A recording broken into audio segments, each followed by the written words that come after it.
Donald Trump could be receiving good news out of the key swing state of Michigan.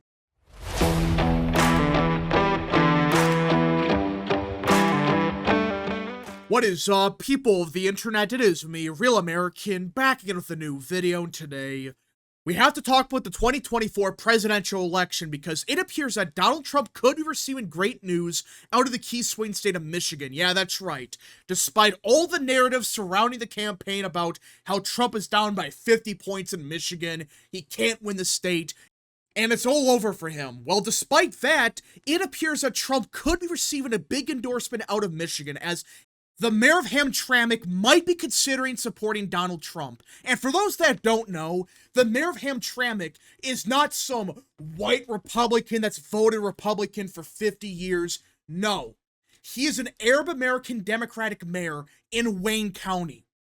Can you imagine saying that just a year ago? No, 6 months ago. You know how crazy that sounds, the possibility that this guy could actually be backing Trump?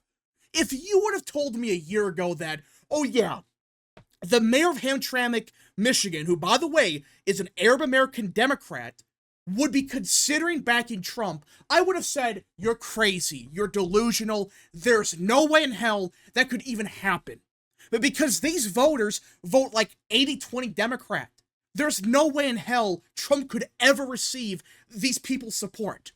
Well, that all changed after last October, and we all know what happened. The war between Palestine and Israel started. It's a complete shit show, and quite frankly, it's divided the Democrat Party into two factions. One side supports Palestine, the other side supports Israel. And the Democrat Party, they're trying to play both sides.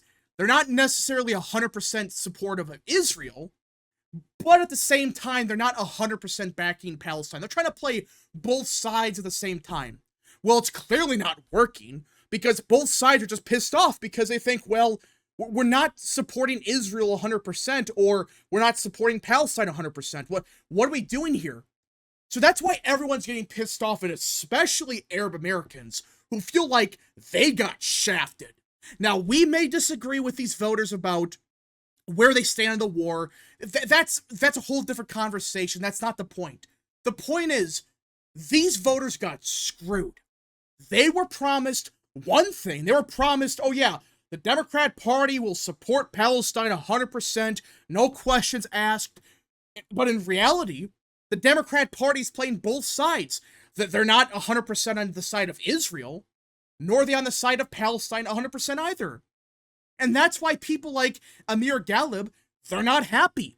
They feel like they're getting screwed because, hey, we were told 4 years ago you would be supporting Palestine. And instead, you've done nothing. And in fact, just this year alone, it seems like every other day they promised, oh yeah, we have a ceasefire deal done. And in reality, no, they don't. It falls apart within a day, and it just pisses these people off even further. Now, people talk about that as the main reason why these voters are moving away from the Democrat Party, and that's probably the number one issue for a bunch of these voters. But I still believe that with the current state of the economy, the current state of issues like crime, immigration, it seems like these voters, they were already pissed off as is because the economy sucked, there was a disaster on the southern border, law and order's a joke right now, but now you have a complete disaster in Israel, and a lot of people in the Arab American community, they have relatives in Palestine. And sadly, a lot of them got caught in the crossfire and died. That's the truth in all of this. That's why these voters are pissed off. They've lost loved ones because of the shit show in Israel right now. That's a fact. That's what's happening here. That's why they're not happy. And I believe they realized with Trump, yeah, he's pro-Israel, but compare the 4 years of Trump versus the 4 years of Joe/Harris. Under Trump, there were no wars between Israel and Palestine. There was actually peace in the Middle East. And in fact, we were getting closer to the region being, relatively speaking, stable. But under Harris and Biden, it's been a complete disaster. It seems like every day the Middle East is becoming more unstable yet again. Under Trump, meanwhile, things were stable. They may disagree with Trump on Israel, but hey, the region was at least functioning somewhat, especially compared to before Trump was there. Things were starting to get fixed. There weren't new wars. People were finally starting to get along. But that all changed under Biden. When he became the president, it all fell apart. And that's why I really believe these voters like Amir Ghalib, they could be backing Trump just for the simple fact that he would end this war. He would end all the killing. He would end all the nonsense. Because under 4 years of Trump, we didn't have a war like this. There was peace in the Middle East. Things are finally getting on track. But now, it's a complete shit show. There's a possibility that with how bad the Middle East is now, even 4 years of Trump, it might not be enough to fix it like it was 4 years ago. But at least with Trump, you know what you're getting. What are you getting with Harris? She claims she's pro-Israel one day, and the next day she says, I'm pro-Palestine. Well, what are you? Are you pro-Israel? Are you pro-Palestine? What? What's your solution? How are you going to stop this conflict? How? How are you going to stop all the killing? She can't answer that. And that's why these voters are saying, we are done. We may disagree with Trump, but at least we know what we're getting with him. Peace in the Middle East, no more nonsensical wars, and of course, a better economy, no disaster at the southern border, law and order. And that's why I think this is a much bigger deal than some people would expect, because if he openly backs Trump, which he said that there's a possibility, this isn't just, oh, he said, she said bullshit. He openly said that we had a very productive meeting, and I gave him a list of things we want. Like the Arab American community, they want certain things. And if he agrees to most of it, we could consider an endorsement for him. And now, of course, it's not confirmed that he will for sure get this endorsement, but if he does get this guy's endorsement, you could probably expect a bunch of other people in the region to say, you know what, we're backing Trump. If the mayor of Hamtramck, Michigan's going to back Trump, you know what, let's back him as well. Because this is not a Republican part of Michigan, far from it. It's very Democrat. I believe it's majority Arab American or something like that. It's not a 80% white city. It's not, far from it. And if he's backing Trump, Harris could be in deep trouble because it's Michigan. Michigan has a very sizable Arab American community that vote very Democrat. At least they should be. But after what happened last October, these voters are saying, no, we got screwed. We are not going to support this. We may not like Trump. Some might vote for him, but there's a good chance that Harris gets like 15% of the Muslim vote or something crazy like that. It's like 15 to 20%. Trump gets like 20% as well. The rest go to like Stein. That's a possibility. Is that a guarantee? No. But there's been polls showing that exact same thing happening, where Trump gets 20% of the Muslim vote, Harris gets like 20, the rest go to Stein or Cornel West. And if that happens, oh boy, Harris is in deep trouble. Just for the simple fact that Biden's margin of victory in Michigan was roughly 3%. Well, the Muslim vote back in 2020 was roughly 2 to 3% of the vote. Yeah, so you could argue his entire margin of victory back in 2020 was because of Muslim voters. Now, of course, it wasn't all of it. It wasn't 100%. It was like, you could argue for sure like 50 to 60% of it, but that's a big deal because if those voters just don't vote, hell, they just break for Trump, that's not good for Harris at all, because at that point, all Trump has to do is do slightly better with white working class voters in Michigan, and at that point, he has Michigan in the bag. Again, I'm not saying it's for sure going to happen, but if you have a mayor of a place like Hamtramck, Michigan, openly saying, yeah, we had a very productive meeting with Trump, we might support him, which that would just be, I would consider that a big endorsement, because you're talking about someone that represents a city like Hamtramck, Michigan. It's a very Muslim city.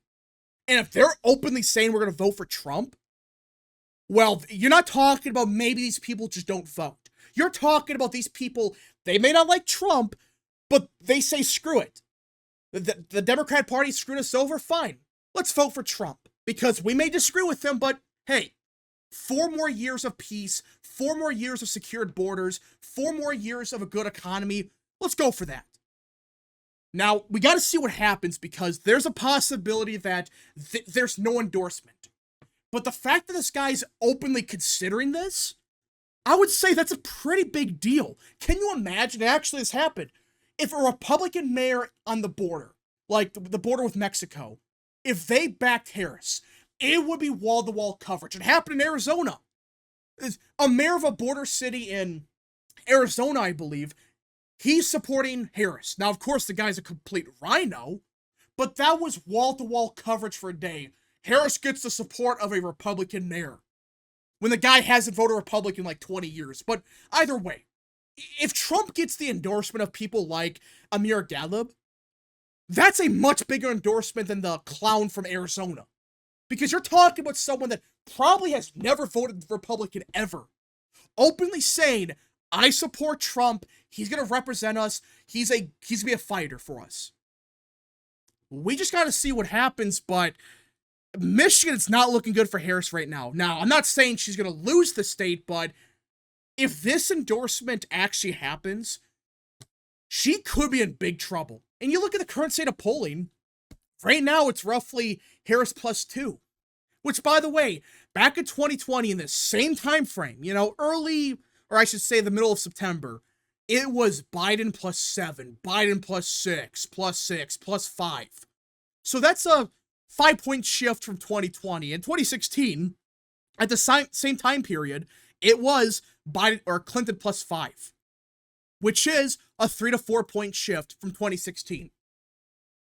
If the same polling miss occurs in Michigan, you're talking about Trump being up in the state right now. Is that going to happen for sure? No.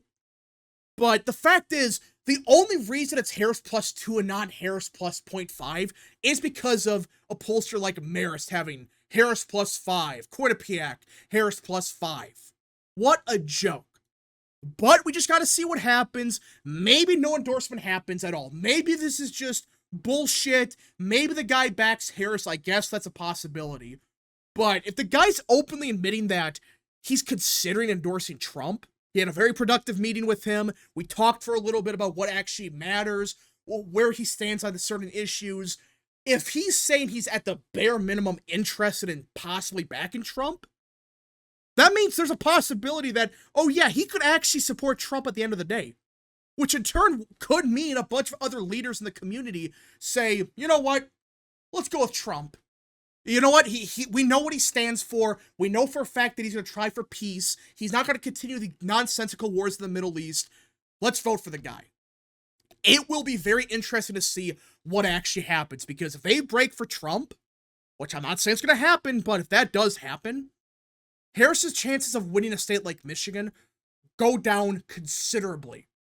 Anyways, folks, thank you so much for watching. If you guys did enjoy this video, smash the like button down below, subscribe, share with your friends, hit that little bell, follow the social media accounts in the description down below, and of course, join the channel today. Godspeed to all of you.